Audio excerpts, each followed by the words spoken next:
Hello friends, स्वागत है एक बार फिर से आप सभी का कॉन्सेप्ट क्लासेस में। दोस्तों, आज का लेक्चर होने वाला है लेक्चर नंबर 1 4.1 का एक्सरसाइज 4.1 स्टार्ट करेंगे, यानी कि हमारा chapter number 4 financial planning start करना है हमको। ठीक है, तो फाइनेंशियल प्लानिंग स्टार्ट करने से पहले हमें कुछ बेसिक कॉन्सेप्ट जानना बहुत जरूरी है, जैसे कि फाइनेंशियल प्लानिंग क्या होता है, फिर फाइनेंशियल प्लानिंग के अंदर जीएसटी है, जीएसटी क्या होता है, फिर जीएसटी के दो टाइप्स है, सीजीएसटी, एसजीएसटी, ये सब क्या है। ओके, उसके बाद फॉर्मूला है, कुछ फॉर्मूला देखना है, तो चलो एक एक करके देखते हैं। सबसे पहले देखो, चैप्टर का नाम है फाइनेंशियल प्लानिंग। तो फाइनेंशियल प्लानिंग का क्या मतलब है दोस्तों? हम पूरा एकदम डीप में सीखेंगे, एकदम अच्छे से सीखेंगे, लेकिन कम से कम टाइम में सीखेंगे। ठीक है, तो अपना ध्यान बिल्कुल यहाँ रखिए और देखिए फाइनेंशियल प्लानिंग मतलब क्या। देखो, मान लीजिए कि आपके घर में आपके पापा काम करके लाते हैं, पैसा देते हैं, ठीक है, और मम्मी को पैसा देते हैं, तो मम्मी क्या करती है, मम्मी को बोलते हैं पापा कि इस पैसे में हमारे पूरे महीने का खर्चा निकलना चाहिए। ठीक है, तो मम्मी क्या करती है, हाँ देखती है कि इस महीने में कहाँ कहाँ खर्चे होने वाले, कितने खर्चे होने वाले हैं। ठीक है, इसी तरीके से मम्मी क्या करती है, प्लानिंग करती है। ठीक है, कि एक महीने तक हम कैसे अपना घर चलाएंगे। ठीक है, यानी वो क्या कर रही है, प्लानिंग कर रही है किस चीज की, फाइनेंशियल। फाइनेंस का मतलब हुआ पैसा। ठीक है, घर चलाना है तो पैसा लगेगा, पापा ने पैसा दिया, मम्मी ने प्लानिंग की कि घर कैसे चलाना है, पूरा एक महीना कैसे निकलेगा उस पैसे में। ठीक है, यानी क्या कर रहे हैं हम, फाइनेंशियल प्लानिंग कर रहे हैं। उसी तरीके से मान लो कि अब ये जो हमारा कंट्री है इंडिया, क्या है, इंडिया। ओके, अब इंडिया के अंदर फाइनेंशियल प्लानिंग होगी, कैसे होगी, देखो इंडिया में पैसा कौन देगा, जैसे घर में पापा पैसा देते थे, तो इंडिया को, गवर्नमेंट को पैसा कौन देगा, गवर्नमेंट को पैसा देंगे हम, पीपल। ठीक है, पब्लिक पैसा देती है, कैसे देती है, टैक्स के रूप में देती है। ठीक है, टैक्स भरती है, यानी कि गवर्नमेंट को देश चलाने के लिए खर्चा मिल रहा है। ठीक है, अब गवर्नमेंट क्या करेगी, फाइनेंशियल प्लानिंग करेगी कि पूरे साल तक, ठीक है, पूरे साल तक हमारा देश कैसे चलेगा। ओके, समझ में आ रहा है? ठीक है, चलो देखो, अगर गवर्नमेंट को पैसा चाहिए तो पैसा कब लेती है, देखो गवर्नमेंट, पापा तो हर महीने पैसा देते हैं, लेकिन जो गवर्नमेंट होती है उसको फाइनेंशियल प्लानिंग करने के लिए पैसा मिलता है साल में एक बार। ठीक है, वो एक बार टैक्स लेती है और एक बार प्लानिंग करती है, कब, अप्रैल और मई में। ठीक है, इन दोनों महीने के आखिरी और एंडिंग में होता है। ओके, ये हमारी गवर्नमेंट क्या करती है, फाइनेंशियल प्लानिंग करती है। अब देखो, फाइनेंशियल प्लानिंग करती है तो पब्लिक से पैसा लेगी, पब्लिक से पैसा कैसे लेगी, हर एक से आके बोलेगी क्या पैसा दो। हाँ देखो, हर एक से गवर्नमेंट जीएसटी लेती है। ठीक है, देखो जीएसटी से पहले बहुत सारे अलग अलग टैक्स होते थे, लेकिन जब से गवर्नमेंट आई, गवर्नमेंट ने क्या किया, सभी टैक्सों को हटाकर क्या कर दिया, सिर्फ एक टैक्स लगाया, जीएसटी। ठीक है, जीएसटी क्या है, जीएसटी का मतलब है गुड्स एंड सर्विस टैक्स। ठीक है, गुड्स एंड सर्विस टैक्स। देखो, कोई भी चीज हम अगर खरीदते हैं तो पैसा सिर्फ दो चीज के लिए हम खर्चा करते हैं। पहली चीज, या तो हम कोई सामान खरीद रहे हैं, दूसरी चीज या तो हम कोई सर्विस खरीद रहे हैं। फॉर एग्जाम्पल, अगर हम सामान खरीद रहे हैं तो वो गुड्स में आएगा, अगर सर्विस खरीद रहे हैं तो वो सर्विस में आएगा। ठीक है, अब गुड्स यानी क्या, देखो गुड्स का मतलब होता है, फॉर एग्जाम्पल आप एक डॉक्टर के पास गए, कहाँ गए, एक डॉक्टर के पास गए। ठीक है, तो डॉक्टर ने आपको क्या दी, डॉक्टर ने आपको सलाह दी। फॉर एग्जाम्पल, आपको बुखार है, आप डॉक्टर के पास गए, डॉक्टर क्या करेगा, डॉक्टर आपको प्रिस्क्राइब करेगा कुछ मेडिसिन, फिर वो कुछ फीस लेगा। ठीक है, डॉक्टर क्या लेगा, अपनी फीस लेगा और आपको देगा क्या, आपको एक प्रिस्क्रिप्शन देगा।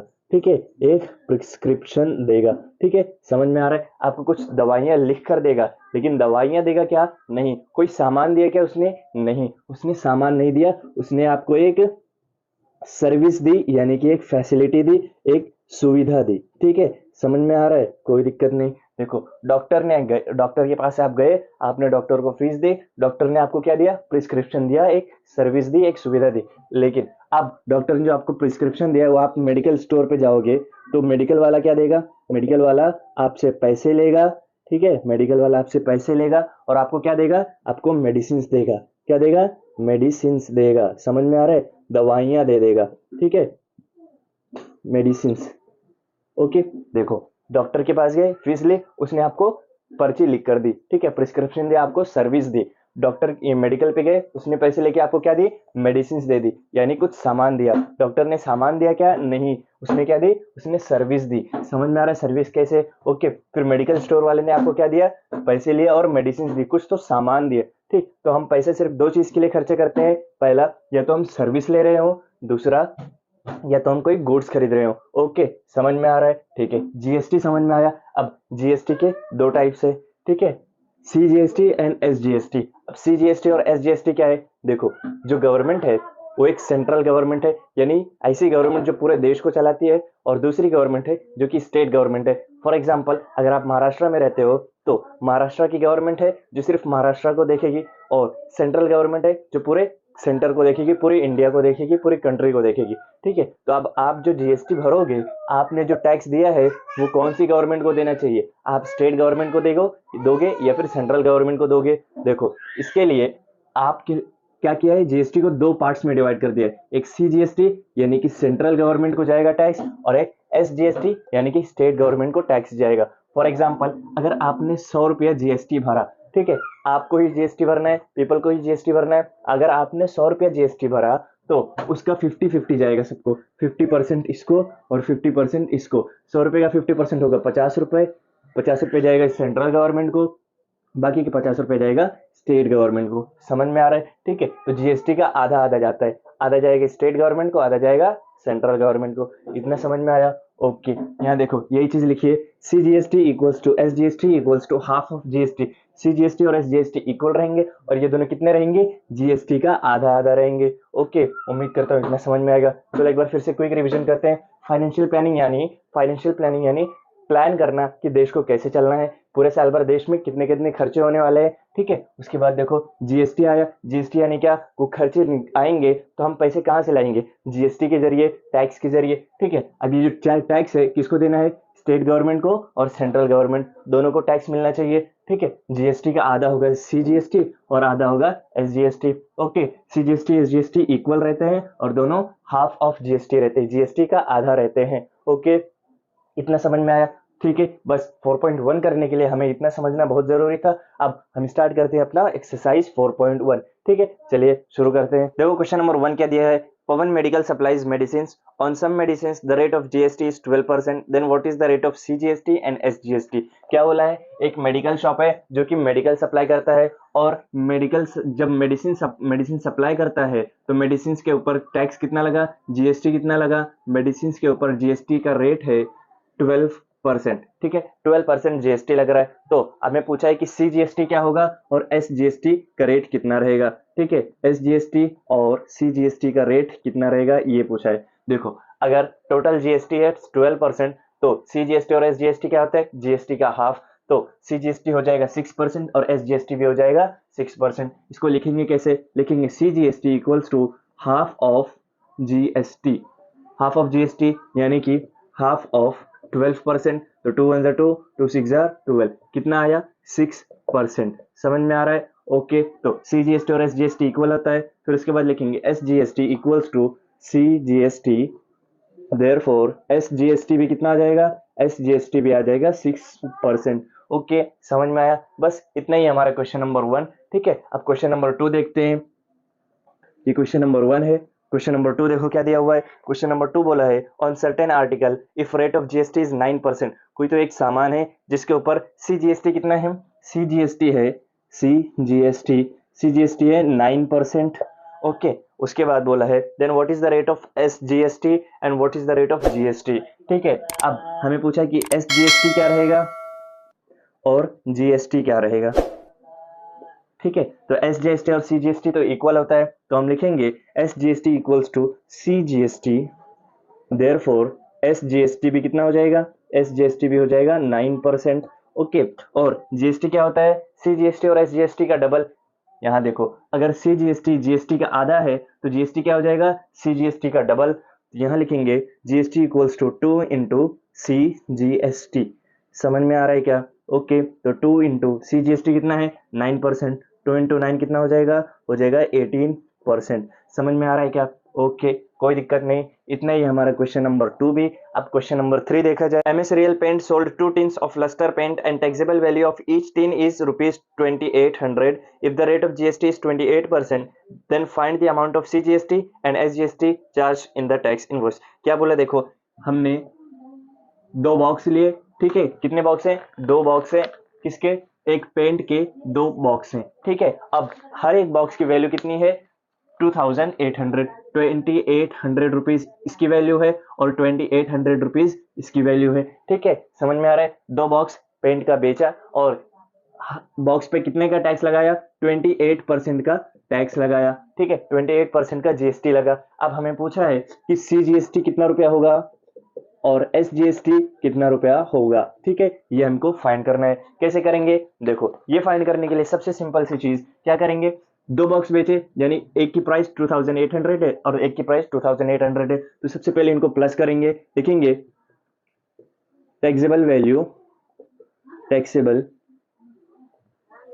वैल्यू ऑफ 2 टिन पेंट्स कितनी रहेगी, टैक्सेबल वैल्यू कितनी रहेगी, 28 इंटू 28 क्या हो जाएगा, 2800 प्लस 2800 कर दो, ठीक है, दोनों को प्लस कर दो, आ जाएगा 5600 रुपीज, ठीक है। 1600 रुपीज पे जीएसटी कितने का लगा है, जीएसटी लगा है 28% का, तो जीएसटी क्या है, जीएसटी इज 28% ऑफ 5600 रुपीज, इतने पे 28% का जीएसटी लगा। इसे जीएसटी कैसे फाइंड करेंगे, जीएसटी इक्वल्स टू कितना, 28% हो जाएगा अपॉन में 100 इंटू कितने का, 5600 का, 5600, ठीक है। जीएसटी इस तरीके से फाइंड करेंगे, परसेंट था, परसेंट बन जाएगा 100 अपॉन में, ठीक है, और ये 5600 एज इट इज मल्टीप्लीकेशन में आएगा, ये जीरो कैंसिल, ठीक है, आंसर क्या आएगा, 28 इंटू 56 करते हैं यहाँ पर, 56 इंटू 28 क्या हो जाएगा, 8 6 48, 4 कैरी, 8 5 40 प्लस 4 44, फिर 6 2 12, 1 कैरी, 5 2 10 प्लस 1 हो जाएगा 11, ऐड करते हैं 8 6 5 1, ठीक है। जीएसटी क्या आया, 1568 रुपीज का जीएसटी लगा, लेकिन हमें जीएसटी फाइंड करना था क्या, नहीं, हमें सीजीएसटी और एसजीएसटी फाइंड करना है। देयरफॉर हम लिखेंगे, therefore SGST equals to CGST which is equals to half of GST, GST का कितना है, हाफ रहेगा, ठीक है। ये रफ वर्क है, इसको आप रफ में करना, ओके। उसके बाद देखो हाफ ऑफ जीएसटी कितना आया, 1568 रुपीज। अब इसको सॉल्व करते हैं, 2 1 2, 2 7 15, 2 7 14, 1 बचा है, 2 8 16, 2 4 8, सीजीएसटी और एसजीएसटी कितना आया, 784 रुपीज। समझ में आ रहा है क्या, SGST is equals to CGST, कितनी वैल्यू आई, 784 रुपीज, ओके। इतना ही हमारा क्वेश्चन नंबर 3, बहुत ही सिंपल है। चलो अब करते हैं क्वेश्चन नंबर 4। नंबर 4 देखो क्या दिया हुआ है, क्वेश्चन नंबर 4 बोला है कि the taxable value of wrist watch belt is ₹586, rate of GST is 18%, then what is the price of the belt for the customer, ठीक है। देखो एक रिस्ट वॉच रहती है, हाथ की घड़ी रहती है, उसका बेल्ट खरीदने गए तो बेल्ट की प्राइस थी ₹586, ठीक है। बेल्ट की प्राइस क्या थी, बेल्ट प्राइस क्या थी, बेल्ट प्राइस थी 586 रुपीज, ठीक है। बेल्ट की प्राइस 586 थी, उस पर जीएसटी कितना लगाया, जीएसटी का रेट है, रेट ऑफ जीएसटी रेट लगाया कितना, 18%, ठीक है, 18% उसके ऊपर जीएसटी लगाया। तो अब कस्टमर जो खरीद रहा है उसको कितने पैसे टोटल देने पड़ेंगे, यानी कि उसको 586 रुपीज भी देने पड़ेगा और 586 का 18% एक्स्ट्रा भी देना पड़ेगा। समझ में आ रहा है क्या, यानी हमें जीएसटी फाइंड करके इसको टैक्सेबल वैल्यू में ऐड करना है, वो प्राइस हो जाएगा कस्टमर को पे करने के लिए, ठीक है। देखो फॉर एग्जाम्पल आप एक मोबाइल खरीदने गए, मोबाइल की वैल्यू है 10,000 रुपए, ठीक है। आप मोबाइल की वैल्यू तो दोगे 10,000 रुपए, उसके साथ साथ मोबाइल पे जो टैक्स लगा है 18% का, वो 18% भी आप दोगे ना कस्टमर को, सॉरी दुकान वाले को, ठीक है। तो आपको कितना देना पड़ा, ये 10,000 प्लस 18% ऑफ 10,000।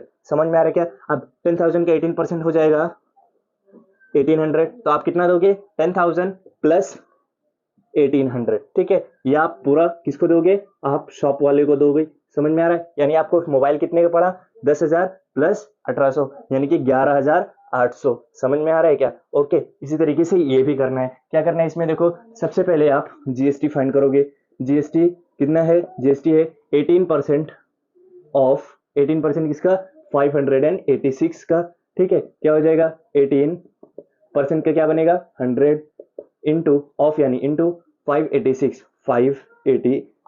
ठीक है। अब सॉल्व करते हैं इसको, 2 5 10 और ये 0 नीचे, 2 9 18, फिर 2 2 4, 2 5 10, 2 2 4, 2 9 18, 2 3 6, ठीक है। इसके बाद देखो क्या आएगा, 9 इंटू 2293 करते हैं, 293 इंटू 9 करो, क्या आ जाएगा, 9 3 27, 2 कैरी, फिर 9 9 81, 81 प्लस 2 हो जाएगा 83, 3 यहाँ पर, 8 कैरी, फिर 9 2 18, 18 प्लस 8 हो जाएगा 26, क्या आया 2637, ठीक है। क्या आया 2637 डिवाइडेड बाय 25, डिवाइड करते हैं 2637 डिवाइडेड बाय 25, क्या आएगा आंसर, 25 1 25, माइनस करेंगे तो 1 बचा, ये 3 यहाँ पर, ठीक है। अभी भी ये छोटा है, क्या करेंगे यहाँ पर 0 लेंगे, इस 7 को भी नीचे उतारे, अब क्या हो जाएगा 25 इन 5 जार 25 5 जार 125, माइनस करेंगे तो क्या आ जाएगा, आएगा 210, ठीक है। अब पॉइंट लेते हैं, ये हो जाएगा 120, ठीक है, 120, 25 25 4 जा 100 हो गया, ओके, माइनस किए तो आएगा 20, फिर पॉइंट है एक और 0 ले सकते हैं, हो गया 200, 25 8 जार 25 8 जा 200 आया, ठीक है, हो गया सॉल्व पूरा, ठीक है। यानी आंसर क्या आया, आंसर आया 105.48। देयरफॉर हमारा जीएसटी क्या है, जीएसटी है 105.48 रुपीज। समझ में आ रहा है क्या, जीएसटी कितना लगा, ये मिल गया हमको। देखो प्राइस था बेल्ट का 586 रुपीज, जीएसटी 18% कितना हुआ 105.48 रुपीज। तो कस्टमर को कितना पे करना पड़ेगा, बेल्ट की प्राइस प्लस जीएसटी। देयरफॉर लिखेंगे कस्टमर विल हैव टू पे, कस्टमर विल पे क्या पे करेगा, price of belt, price of belt plus GST, ठीक है। तो बेल्ट की प्राइस क्या है 586 प्लस जीएसटी क्या है 105.48 रुपीज। दोनों को प्लस करते हैं, क्या आएगा आंसर, देखो 105.48 प्लस 586, ठीक है, 48 एज इट इज, 6 प्लस 5 हो जाएगा 11, 1 कैरी, 8 प्लस 1 हो जाएगा 9, फिर 5 प्लस 1 हो जाएगा 6, 691.48 रुपीज, 691.48 रुपीज क्या करेगा, कस्टमर पे करेगा। समझ में आ रहा है क्या, दो प्राइस फॉर द कस्टमर लिखेंगे, therefore price of belt for customer is rupees 691.48। समझ में आ रहा है क्या, ओके। तो इतना ही हमारा क्वेश्चन नंबर 4, ठीक है। आज की वीडियो में बस क्वेश्चन नंबर 4 तक करेंगे, अब बाकी का क्वेश्चन करेंगे अगले वीडियो में। तब तक के लिए बाय बाय।